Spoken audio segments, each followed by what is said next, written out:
A good friend of mine sent me the news that A&R Exec, Murder Inc., Def Jam contributor Irv Gotti passed away. I was hearing all week how he had a stroke. I don't know the details of that, but it kind of hits home because he's from Queens, like myself, Queens, New York, and he was instrumental in a lot of the music that I liked back in the day.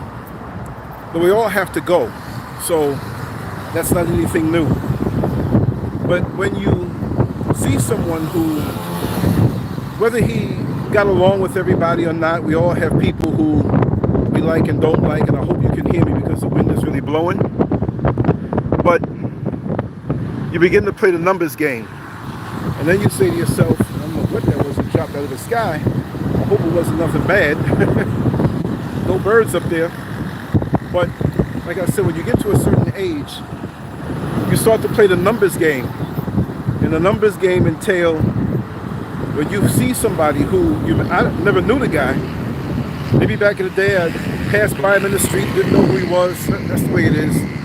But we came up in the same streets. And when you see someone pass away, especially younger than you, it hits home because you're like, whoa, I was blessed with so many years more than this individual.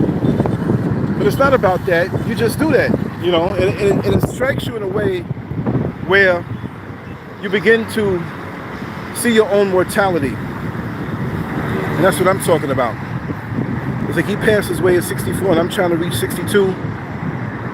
But then again, my almost 62 may have been less intense than his 54 because he probably lived more with, you know, what he was into and the money he had. But we can't really equate life with that. We have to derive what we can in life and give back what we can. It's that type of exchange. And there's no way of comparing one to the other because it's a different type of currency. It's a different type of energy. You can have a nurse out in the African village, way out, where there are not many amenities that and a millionaire who lives on the east side of Manhattan in a luxury apartment who has millions. So we do the best that we can because we don't know what it is that we're going to call to transition to the next level.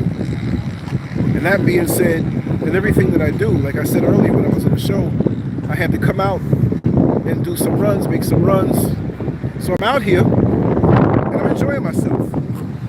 It's something that I have to do, but I'm going to take my time and give myself time to enjoy it every step of the way. That's how you have to do it. Because like I said, at the end of the day, we don't know. The next second, next year, next decade, next 50 years, we don't know. So I don't have that kind of worry on my heart because I know I'm here for a reason. Just like you are, you're here for a purpose. The crime is when we don't fulfill that purpose that we were divinely granted. And oftentimes, even for many years in our life, we will go through life and not know what it is that we're supposed to do. But when we find out what it is that we're supposed to do, we're supposed to get on it. And when you get on it, what your mission is, you're therefore even more protected and more valued because you're in line with what the Creator wanted you to do. And He'll protect you. So I ask every day that I wake up, what is it that I'm supposed to do? Am I in line with my mission? Have I fallen off or am I distracted? Because again, at the end of the day, when you know that moment is coming, if you have the luxury of knowing that moment is coming, because many of us don't. Many of us go to bed and don't wake up. Many of us get into some type of accident and only have a few seconds to act in shock and we're gone. We shouldn't worry about that. We should concern ourselves about are we being effective in our mission so that when we leave, we would have fulfilled the mission according to the dictates of the Creator.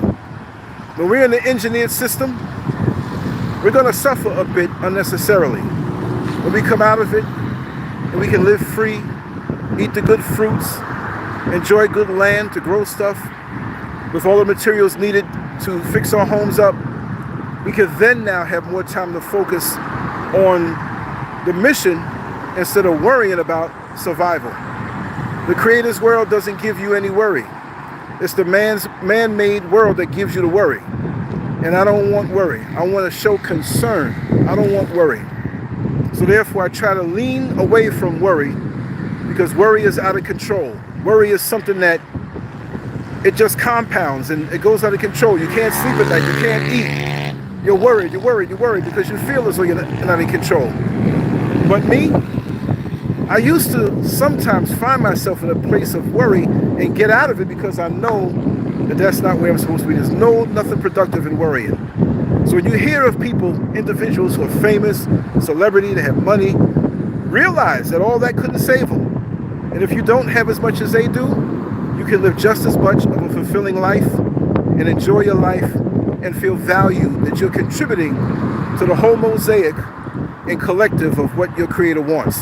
Anyway, I'm not going to take too long with this. I'm on my way to the place there, get these materials, going back home. I'm going to hang out a little bit down here. Got my camera in my backpack. But I don't know. I'm going to let the Spirit lead me like I do all the time. And whatever topic I'm going to talk about, whatever I whip out the camera, the phone, and speak, it's just, for me, life is just one big, enjoyable journey. And I've learned to see it that way. And many are not going to want you to see it that way because they say, wait a second, what are you smoking? You know, you got problems in life. No, I don't have any problems. I have challenges. You know, I always say that. And it's going to stay that way. So when you are a champion, you have challenges and you surmount the challenge and it's on to the next one. And when you whip that challenge, you have no fear when it comes back to you again. So I'm all for learning and I'm all for challenges. I'm not running away from them. I'm looking for them because I learn from them and it makes me better. Sorry for the sermon, y'all. That's just the way I feel when I'm out here taking my walk, got my knapsack on, got my camera back there, gonna take care of business and go down and get something good to eat, some fruits and stuff, and soak in this beautiful sun. I'm in the city, as you can see, on an overpass, right? Busy down here, but I enjoy it because I live in isolation when I'm up in the mountains. So anyway, much love to you all. Take care. LANCESCURV out. And thank you for sharing the links and participating and sharing your life force with me, because I'm not wasting mine, and a daggone sure won't waste yours either. Anyway, we're off to a more enjoyable day. Peace.